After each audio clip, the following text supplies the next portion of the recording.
I saw my sister's text. "It's done." And a wave of icy dread washed over me. Did she really do it? Could she have actually gone through with it? What would you do if your best friend, practically your sister, stabbed you in the back like that? It all started last fall, here in Austin, the place where dreams either take flight or crash and burn. I was 27, she was 29, and we were on the cusp of something huge. We'd spent the last year building our startup, Bloom, an app connecting local artists with businesses needing custom artwork. Murals for coffee shops, logos for startups, album art for musicians. We envisioned Bloom becoming the go-to platform for Austin's vibrant creative scene. We were inseparable. Late nights fueled by tacos and cheap beer, endless brainstorming sessions at our favorite cafe with free Wi-Fi and glass walls overlooking South Congress. We were going to conquer the world, or at least the Austin art scene. My friend, let's call her Sarah, handled the business side, the investor pitches, the spreadsheets, the networking events where she'd charm potential clients with her infectious laugh and genuine enthusiasm. I focused on the creative end, curating the artist database, designing the app interface, making sure everything looked and felt authentically Austin. We trusted each other implicitly, or so I thought. One crisp October evening, I was scrolling through LinkedIn when I saw it. A post from a local venture capitalist, excited to announce our investment in ArtSpark, the groundbreaking platform connecting artists with businesses. The accompanying photo showed Sarah and the VC shaking hands. ArtSpark. My stomach dropped. It felt like someone had punched me in the gut. ArtSpark. It was so obviously based on Bloom. The branding, the concept, even the tagline sounded eerily familiar. I frantically texted Sarah. "What is ArtSpark?" A moment later, the 3 little dots appeared, then vanished. "Nothing," I called. Straight to voicemail.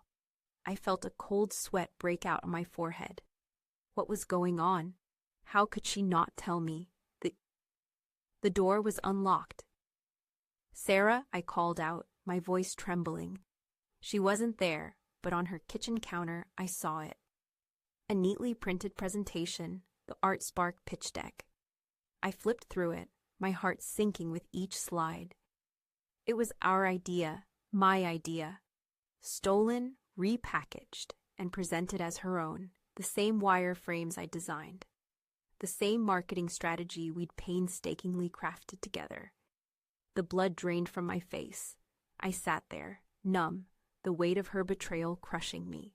I just couldn't wrap my head around it. I felt so stupid, so naive. Could you ever really trust anyone? Days turned into weeks.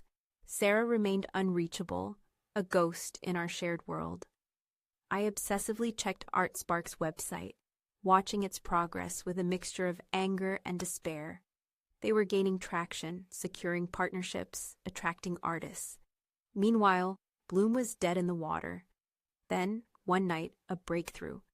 I was reviewing Bloom's financial records, a tedious task I'd always put off, when I noticed something odd.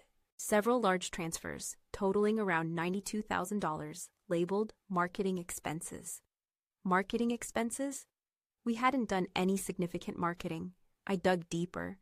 The transfers had been routed to a shell corporation registered in Delaware. I spent hours researching, cross-referencing, and piecing together the puzzle. The shell corporation was linked to Sarah's cousin, someone I'd only met once. What was she doing? My gut clenched. Driven by a desperate need for answers, I contacted a cybersecurity expert. I told him what happened. He was skeptical, but when I showed him the transfer records, he took me seriously. "This could be a case of embezzlement," he said, his voice grim. He agreed to investigate Bloom's online accounts, digging into emails, cloud storage, everything. It was like a movie, watching him type furiously on his keyboard, lines of code scrolling across the screen. I was so nervous. What would he find? 2 days later, he called. "I found something," he said. A deleted folder on Bloom's cloud drive. It contained documents related to ArtSpark, financial projections, investor contacts, even the finalized pitch deck. But that wasn't all. He also found emails between Sarah and her cousin discussing the transfers, the Shell Corporation, and their plan to launch ArtSpark. The emails confirmed my worst fears. She had been planning this for months. My hands trembled as I read the messages. Sarah had systematically siphoned funds from Bloom, using the money to finance her own venture. She'd betrayed me, stolen my idea, and lined her pockets in the process. The anger that surged through me was unlike anything I'd ever felt. I had to do something. This wasn't just about Bloom anymore. It was about justice. I contacted a lawyer, a sharp, no-nonsense woman named Ms. Evans. She listened patiently as I recounted my story, laying out the evidence I'd gathered.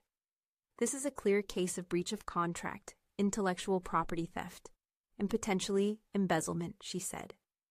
We can file a lawsuit, seek an injunction to halt ArtSpark's operations, and recover the stolen funds. But lawsuits are slow, expensive, and messy.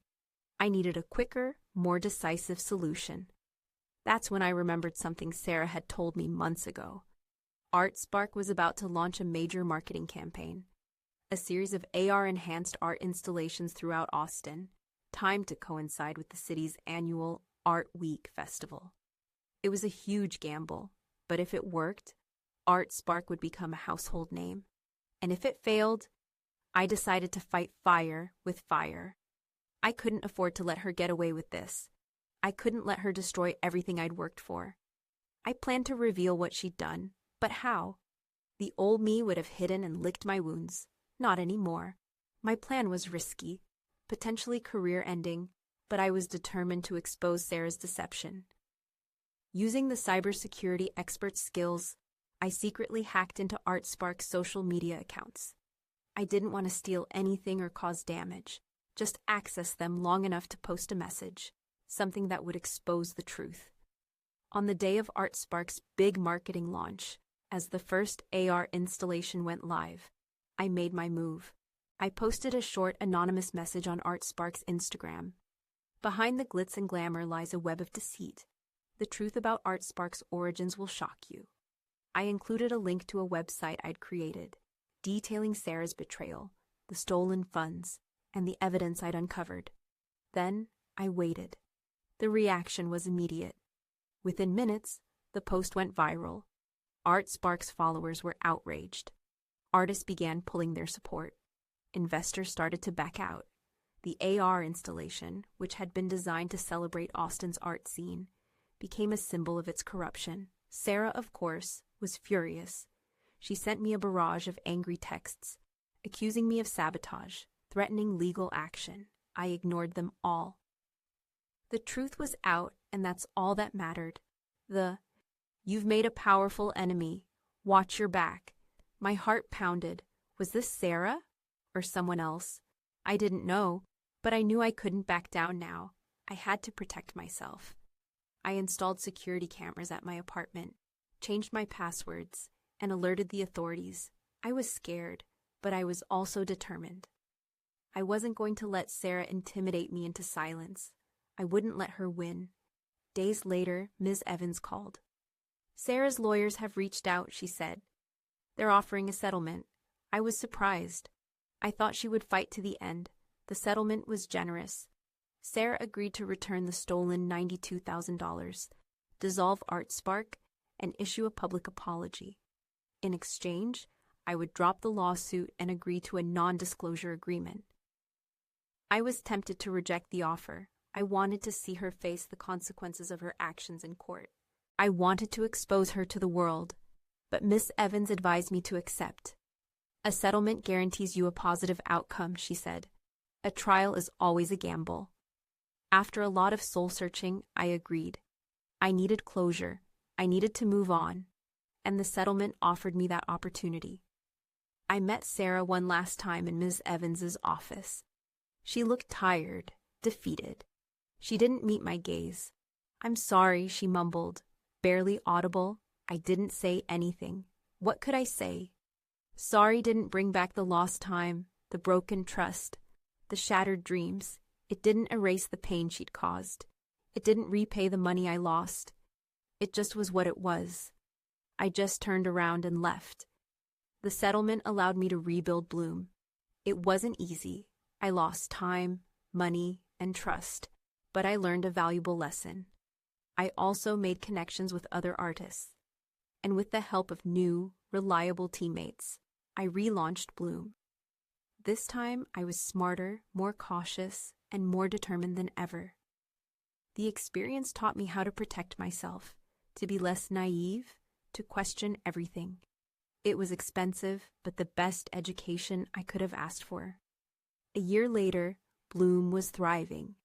We had secured several major contracts, expanded our artist network, and even launched a new AR feature that surpassed anything ArtSpark had attempted.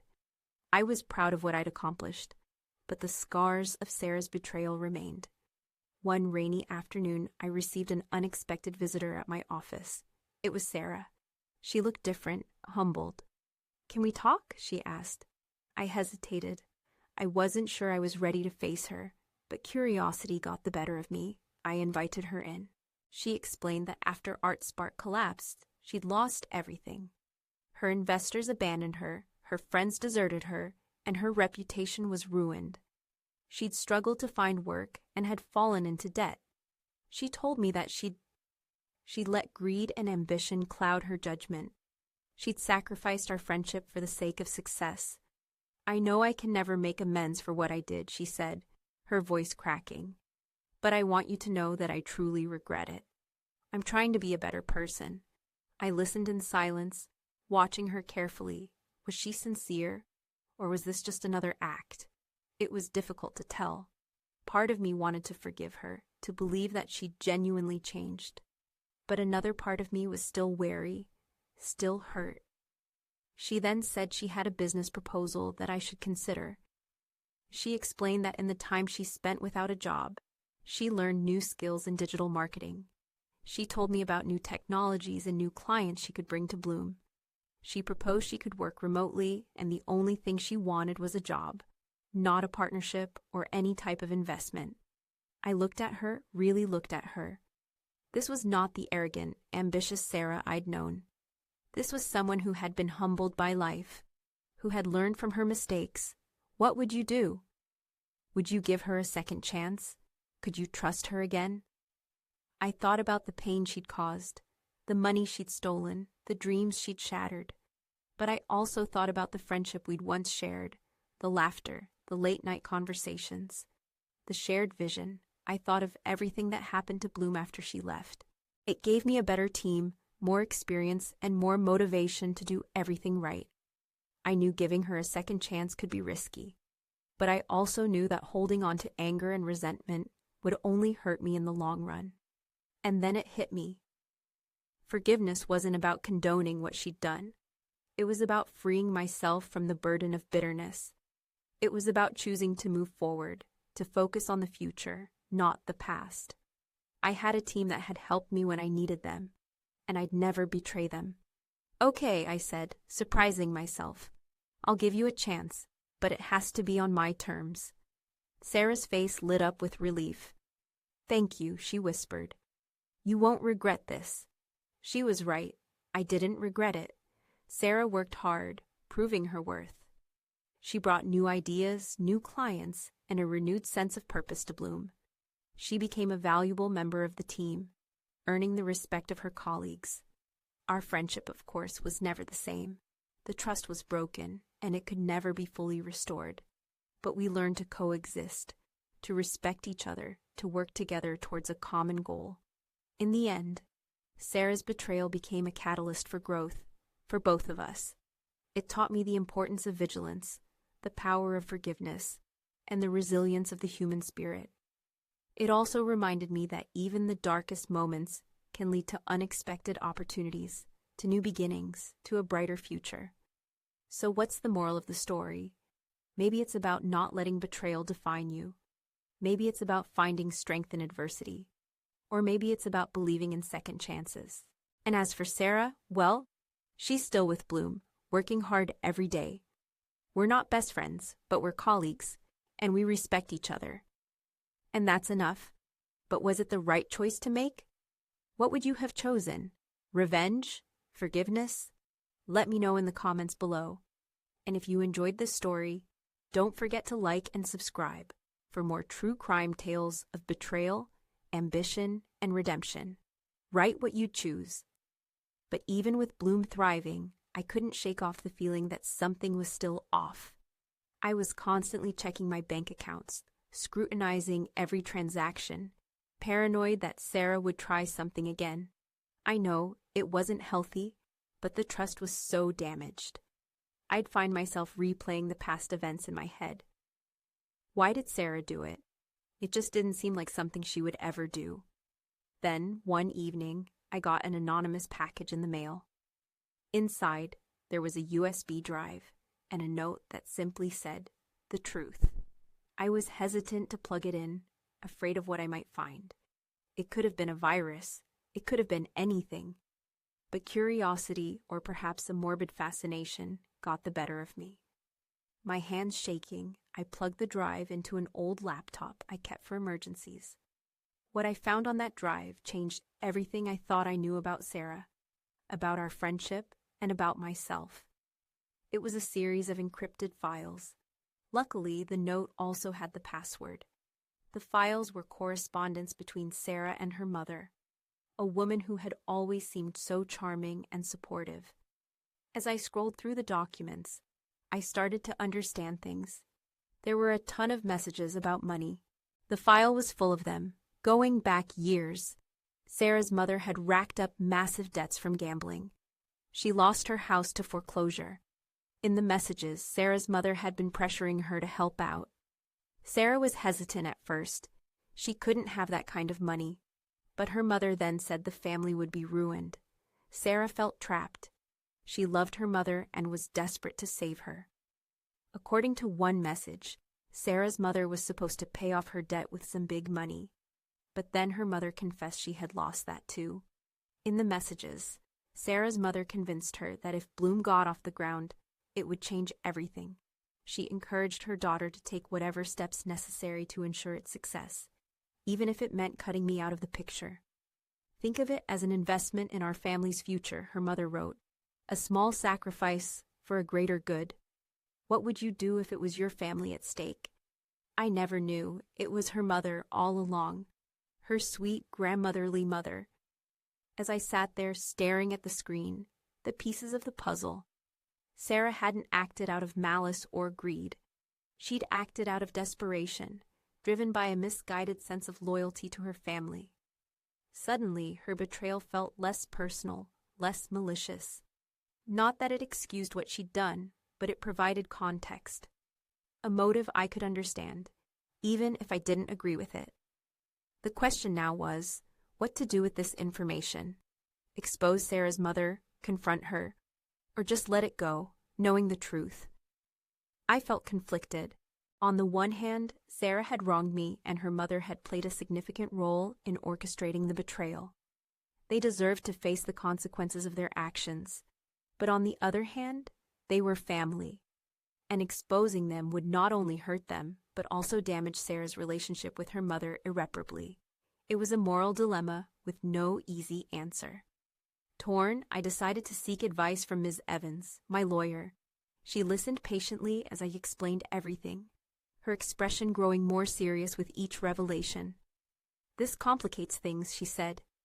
"If Sarah acted under duress from her mother, it could affect our legal standing. It might also mitigate her culpability in the eyes of the court." She advised me to proceed cautiously, to consider the potential ramifications of my actions.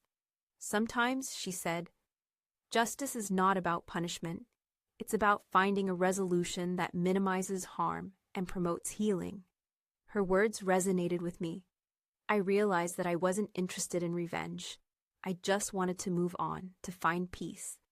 I decided to confront Sarah, to give her a chance to explain herself. I called her, and we agreed to meet at the cafe where we used to spend hours brainstorming about Bloom.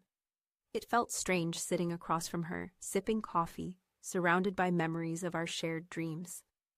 "I know about your mother," I said, cutting straight to the chase. Her face paled. "How?" "I received some information," I replied, keeping my tone neutral. I know she was behind it all. She hung her head, tears welling up in her eyes.